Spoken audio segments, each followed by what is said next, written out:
Hi everyone, welcome to another episode of Ingrid's World.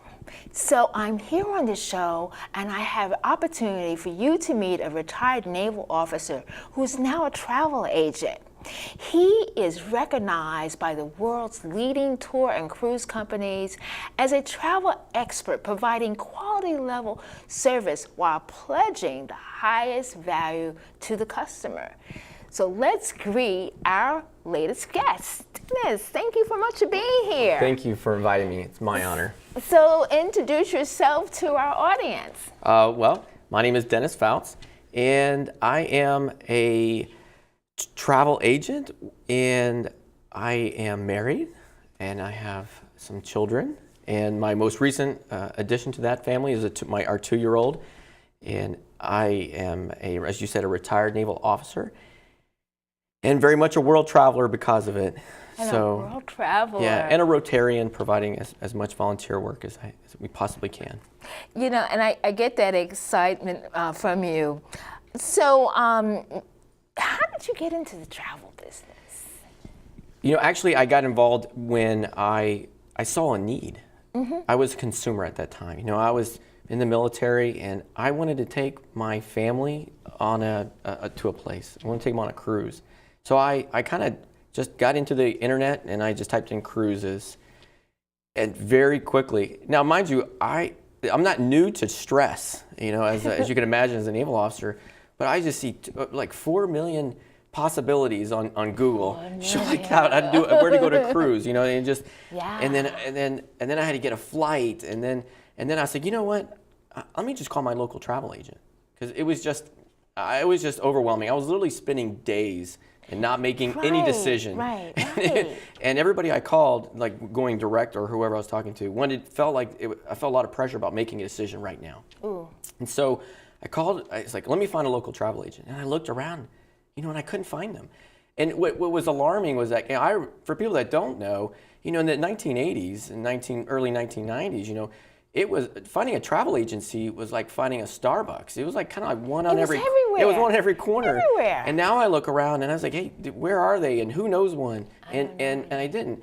So I ended up going, and I did it, and I was just stressed. It was a very stressful opportunity for me. And then I had to book flights. And then I just said to myself, you know, wow, there's a real need. Yes. And I said, and that's what started that entrepreneurship mindset that I have to go, you know, I think I can, you know, there's a huge need in this, and let me investigate that. And that's what I did. I spent the next couple years investigating it, and I said, you know, I'm going to open up my own travel agency. Ooh. And so I leaned back and I found a great consortium with cruise planners, and they're an American Express travel representative, and I bought that agency and as a franchise, and I haven't looked back ever since. And it has, and by the way, and I wasn't wrong, there are millions of people out there, millions of Americans that feel just as overwhelmed as I did as a consumer. And that's one of the things that I look forward to, is just letting everybody know that, hey, I'm out there. There's people out there like me. And it's not that, and I'm really glad that I got the invitation to come on and just say that to everybody, all your thousands of listeners, to say, we're here and we're ready to help.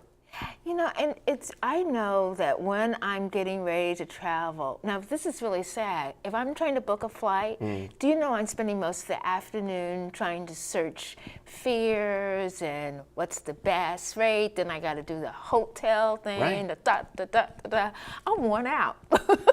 Yeah, and you haven't even gotten there yet. I haven't gotten there yet. So then you spend, and this is what my clients tell me, they spend the next 2 to 3 days just feeling like they need to get that value out of doing all that work and labor, right? So they get there and they're hyper tense. You'll see that if you ever get on a cruise line or even a tour operator, you get there and the first 3 days on a cruise, on any cruise, everyone's kind of like, "Where's my food?" And it's not. It's just, "Where's my?" You know, and they gotta just kind of like.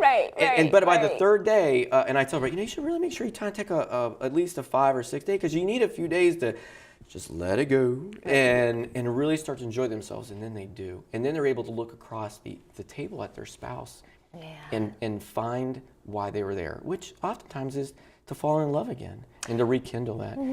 And that's what has brought an unintended great consequence to being a travel agency, is that I get be a component in the creation of that perfectly fit vacation for those families and couples. You know, and that's like so exciting. So you have, we're showing pictures of some of the places that you've arranged travel for. So there are Iceland that we're showing? Well, Iceland is phenomenal. I mean, that's one of the most popular places these last couple years, out in the Blue Lagoon, the Blue Lagoon Spa. You go out there and, before, your hotel won't even be ready until about 3 p.m. In Iceland. So you get there in the morning, I always tell my clients that, hey, take your bag straight to the Blue Lagoon Spa, leave it there. They have a spot for it. And just stay there. You get there at 7 a.m. because you're taking the red eye. Everybody's got to take the red eye in Iceland. So you get there at 7 a.m., stay at the spa. And stay there in this natural spring until your hotel's ready. Relax, let the good times start rolling. Right in Iceland at the very beginning. And how wonderful is that to relax the first thing? At the Blue Lagoon? Yeah, the Blue Lagoon Spa. Is it really blue? What is it like? It is, and it's warm, so I sent my wife there, and on her own to re-energize, and I do think the girlfriend getaway, the baby moons, that's a place. At Iceland, believe it or not, is a beautiful place to do that. You get in there, and my wife, she was there. She got there like at 6:30, and she didn't even get to her hotel to almost 8 p.m. 8 p.m. My kind of girl. Yeah, and she was just, and what a great way to start a vacation to Iceland is to go to a spa. But that's what you get by working with an agency and an agent. A true concierge is someone who's gotten out there and knows those things so that you don't have to wonder when I get off the plane, where do I go, what do I do, and then you're now you're in this figuring it out. And then I see another picture that we're showing to our audience about there's a guy who's on a camel. Oh, that's the Lawrence of Arabia photo. Okay. And so this is what her husband calls it because, they were at the point of their life where they're like, you know what, our kids have moved out, our grandchildren are super happy, and they're older. But now they're at a point where they want to, they saw the Indiana Jones movies, and now they're like going, you know what, and the Lawrence of Arabia movies, and now they're saying, you know what, I want to start my bucket list check off. Yes. And then they're like, but how do I do it? The world and the news, unlike your show, which is very positive air, some of the world looks tainted. Yes. So how do I get to Egypt? How do I get to go see can you, right? Can an American get there? That would be my first. And so, they, here we are. And by the way, they didn't just want to go to Egypt. They wanted to go down the Nile. And they wanted to stay at a hotel that looked, well, they didn't know that. I did. They wanted to stay at a hotel that the backdrop of their hotel was the pyramids. No. And when they woke up every morning and they had breakfast outside, there was the pyramids in the back. The pyramids were in the back. And one of the evenings, I arranged so that they had dinner at sunset on the sand dunes overlooking, the pharaohs and stuff. And, I'm not saying people couldn't do that on their own, but I'm saying, but how much energy when you have myself out there in a concierge level service that says, hey, this is just part of it. This, because you're not going to go back. Those lifetime adventures, and it's sophisticated travel. It's sophisticated travel, and you need quality level service to get you there, and that's what we do. And I love every minute of it. Wow. And so then you have another one, this group of people, and they look like they were on a ski lift. Where is that? Yeah, this is fun. This was young travelers, say in the 30-somethings, and they wanted to, at the last minute, about 3 months before they call, and they're like, we want to go to Europe. And you're like, oh, okay.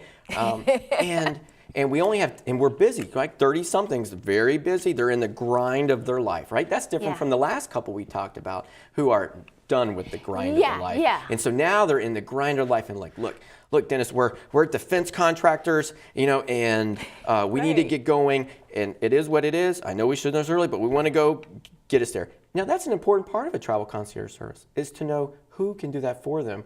So they wanted the most of Europe. They wanted to go to Paris, to Switzerland, to Italy, to Germany, to Holland. And by the way, and they wanted to be fun.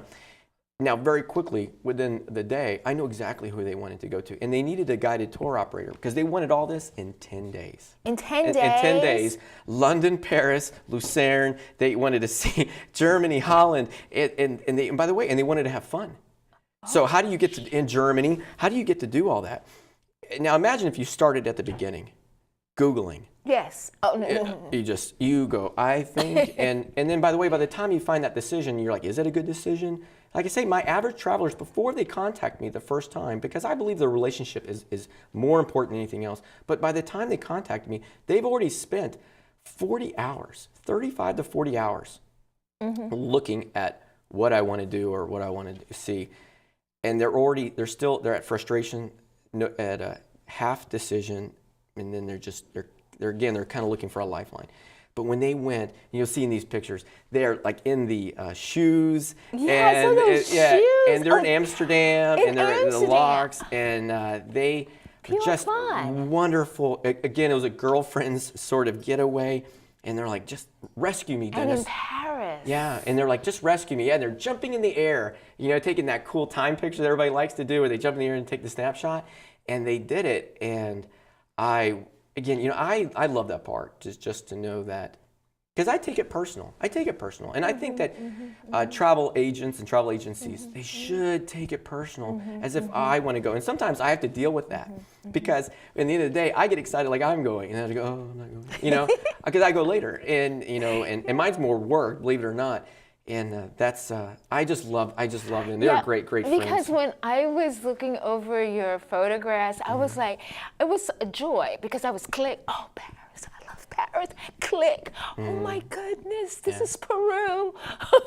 And that Machu Picchu thing. Yeah. Again, this was again, there was the people that now at the age in their life where they're looking at bucket list items, and they were seasoned travelers.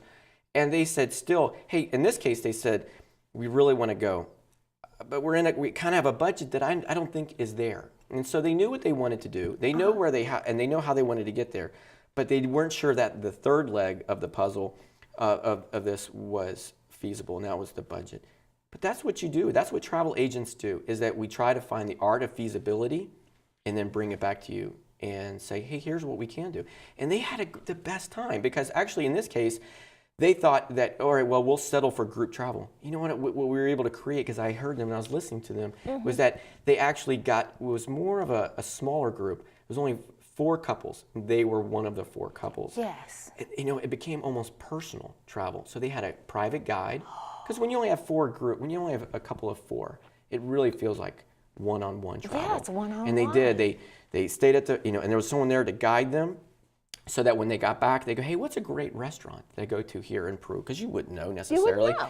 And you wouldn't to trust it, right? You can always take a book, and they were like there, and and they had coffee, and they had a great thing. And they just had a fabulous time.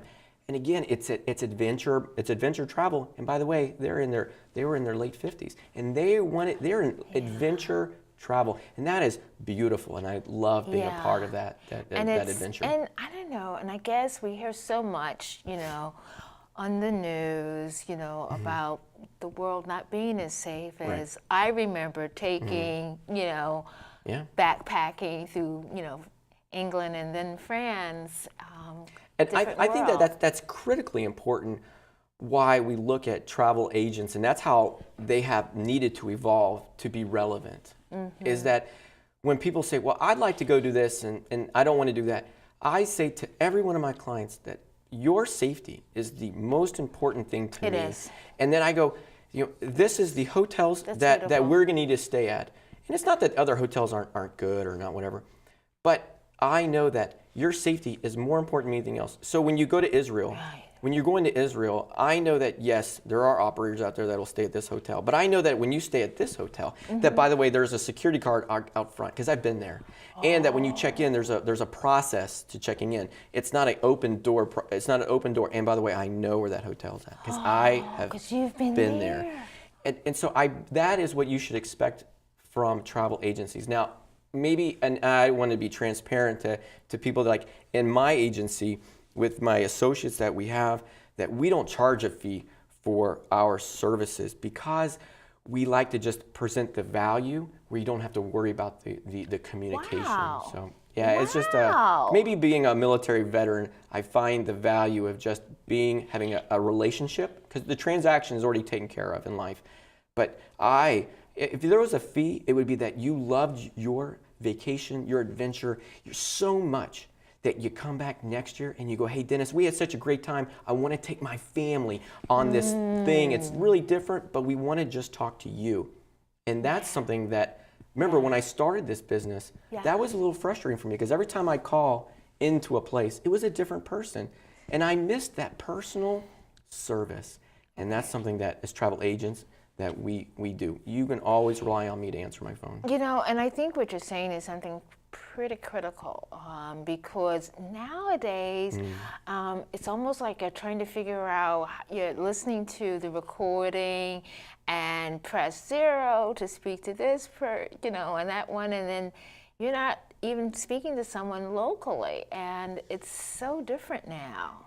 And that is the adaptation of where the travel agency has needed to go to be relevant and to be worth value. And that's why the tour operators find me as really that top value. And it's because I have to be where you are at. And sometimes being a busy parent or whatever, sometimes all you can do is text me and say, hey, Dennis, can you do this for me? Can you do that? Or on Messenger. Sometimes you don't have time to do the email, or maybe you don't have time to the phone call.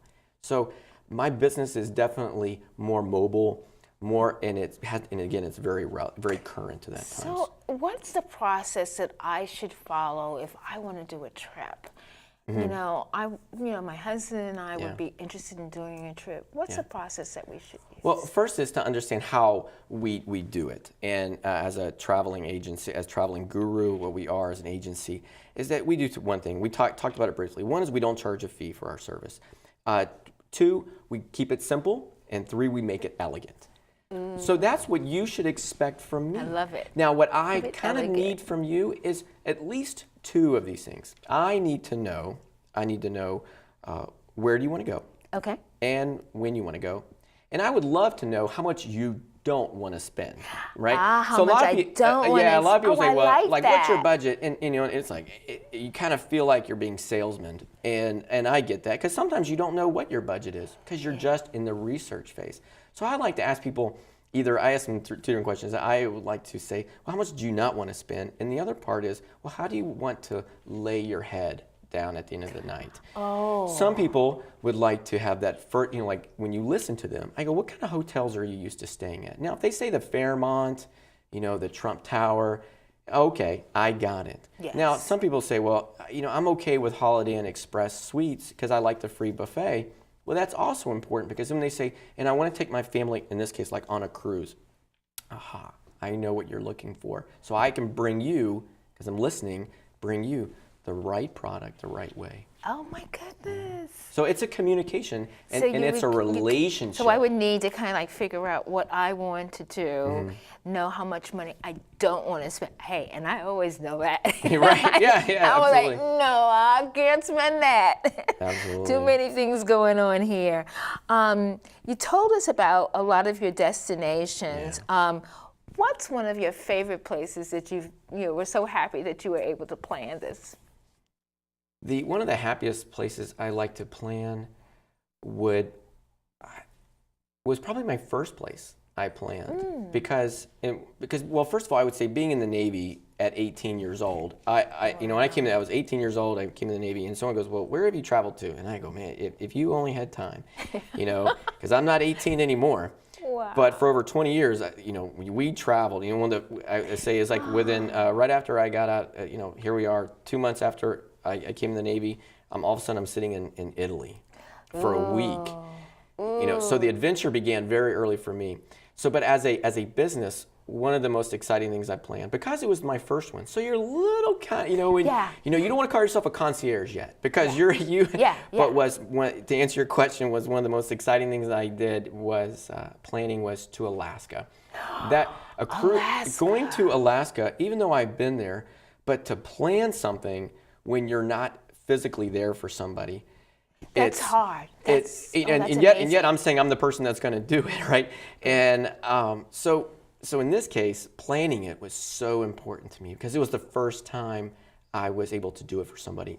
And then listening to them, where their budget was, and who wanted to go, what they wanted. But it's great about cruises is that you get to unpack once and you get to see the world. And that's nice. Everything kind of gets brought to you. And they wanted to go and see Wales and British Columbia, and then they wanted to go up you see Segway and all this stuff. And boy, I got to tell you, that was the first time is always the scariest time. But I think that was the best because it was my first one.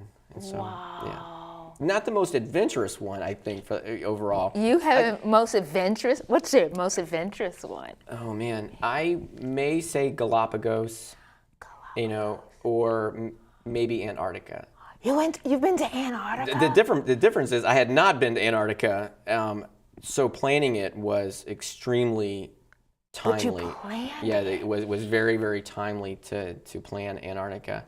And as well as to getting out to Galapagos, because it's easy to say you've been to like Peru or into Ecuador, but it's difficult for people traveling into these locations.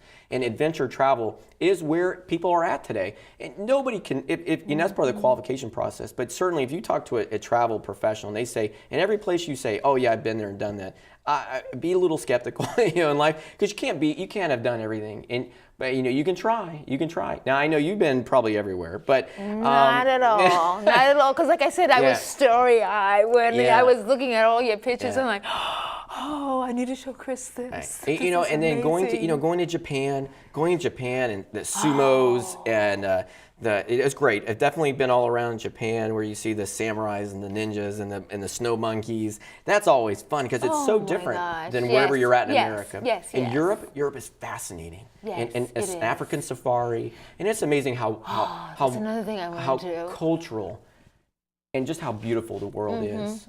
It's incredibly beautiful, and people need to take advantage of it, but oftentimes they don't know where to start.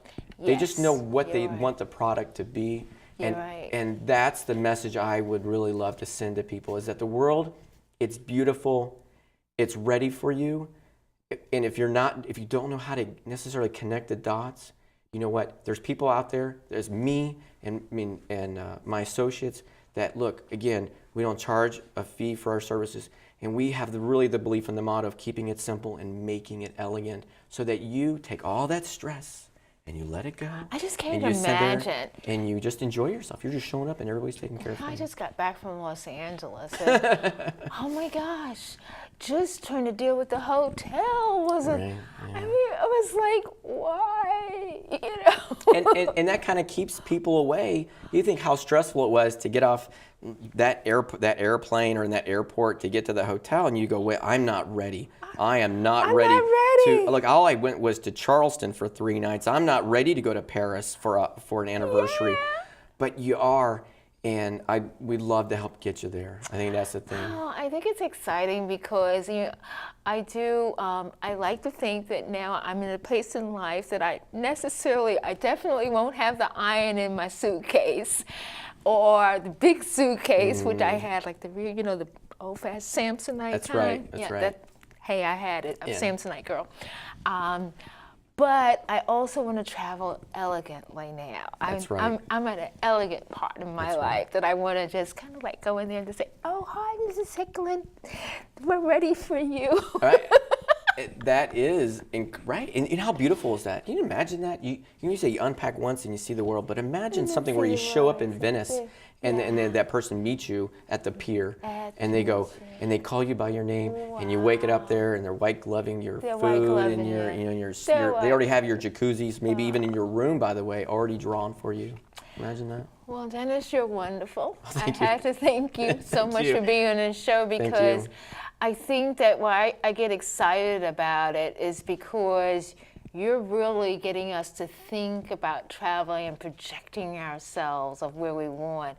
And you know what? I think part of the energy of life is also to be able to dream, but you take it the next level. We can dream, but we can put our dreams into actions. Well said. It's so beautifully said. I love it. So thanks again, Dennis. Thank you very much. Wonderful. Thank you for your time. As I mentioned, Dennis was wonderful. He was an exceptional guest. And now, this time, our quote is from Les Brown. Every day, there's 1,440 minutes. That means we have 1,440 daily opportunities to make a positive impact. Thank you for watching Ingrid's World. And don't forget to friend us on Facebook and follow Ingrid's World VA on Twitter and Instagram.